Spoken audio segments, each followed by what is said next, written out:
Hello, welcome to the first episode of Answers. So people have sent in questions and I am happy to read those questions out and get your opinion while I give my opinion on these questions. Remember, this is a safe space. I expect us to be emotionally intelligent. This is not that space where you come in and judge people. I want you to understand that anyone who sends in question are going through one or two things.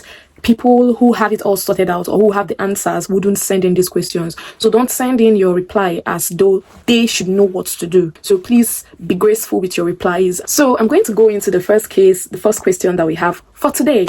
Hi, Value Mama. I'm 30 and in a relationship. I'm a Christian and I'm in a Christian relationship. I am so sure of this brother, but recently he started talking about being a bit physical in the relationship. He loves touches and his likes. He is not threatening to end the relationship if I don't give in. But I am scared it will happen as I am not getting any younger. What's the limit to physical touch in a Christian relationship?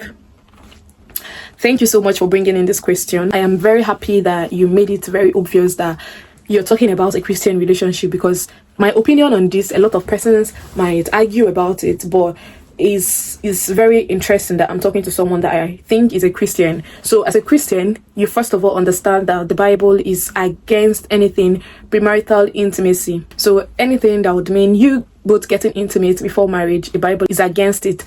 Before we get to what the limit is, let me point out something. You said, hi Value Mama, I'm 30 and I'm in a relationship. And then you still made a comment and you said, I'm not getting any younger. I made a video addressing something about people being 30 years and trying to take anything that comes their way because they feel like they're not getting any younger. Is not acceptable. Now, I'm not going to pretend that the pressure is not there. The pressure is there and it is valid. Your fears are valid. Your feelings are valid, because it's easy for people to stay outside and say, oh, why are you feeling pressured? It's just a number. It's easy for people to stay wherever they are and make those comments until they are in your own situation. So I understand what you feel. But this is what I think about your age.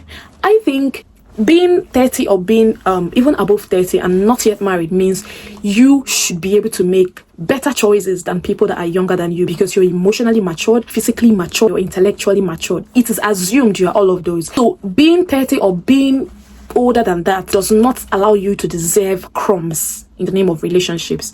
People say, you're not getting any younger, stop pursuing your suitors, just take anyone that has come, and then at the first sight of the first man that come, you're like, oh, this is who I've been waiting for, and you don't do all your background checks because you are not getting any younger. And I think that is not what it should be. This would make you to rush into something that is going to make your life miserable. So I think you should have that understanding that what is expected of you is the older you get, the more better decisions, the more better choices you make. It does not matter how long it takes you to make those choices. It just means that we expect you to make better decisions. So don't accept crumbs. Now let's dive into what we have for today. Thank you very much for coming forward to ask this question. So what I think is this: asking the question, what is the limit, means you're trying to give it a thought, and that is not what it should be.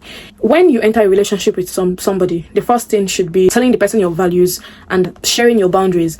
Anyone that is not willing to keep up or hold or support those values that you hold very dear, that you cannot compromise on, might not be the best person for you. It is not a bad thing that this person feels attracted to you. It does not make him a beast. It just means that he finds you desirable, physically attractive. It's not bad. But because you have those values means they should be respected. Especially if these are values that, they are not negotiable. Something like this is something that, if you do it, you're standing against God. Now you're weighing the two options. Are you placing this guy above God, or are you placing God above this guy? So that is number one. Number two, I find it a little bit disturbing when people make comment like, I'm scared of him leaving me or walking out of the relationship because I did not give in. It makes me feel as though you're tying your worth to what you can give with your body. That is highly ridiculous.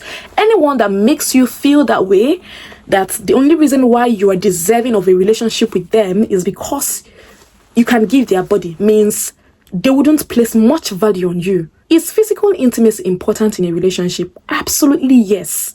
When you are totally committed to this person through marriage, it is very important.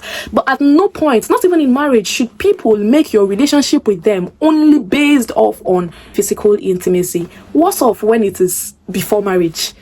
you shouldn't be scared. You shouldn't come to that point where you're scared or you're worried that of every single thing that you offer, you're just worried that this person would walk out of your life because you're not giving in to his own desires. I think that is something you should reflect about. So please, you should see yourself, you should carry yourself highly, more highly than you're carrying yourself now. Understand that you have a lot of things to offer. Your worth is tied to something worth more than that. And if you're going to enter a relationship, or if you're going to continue a relationship with someone that will make you to sin against the God that you serve now, I just want you to understand that this is just the beginning.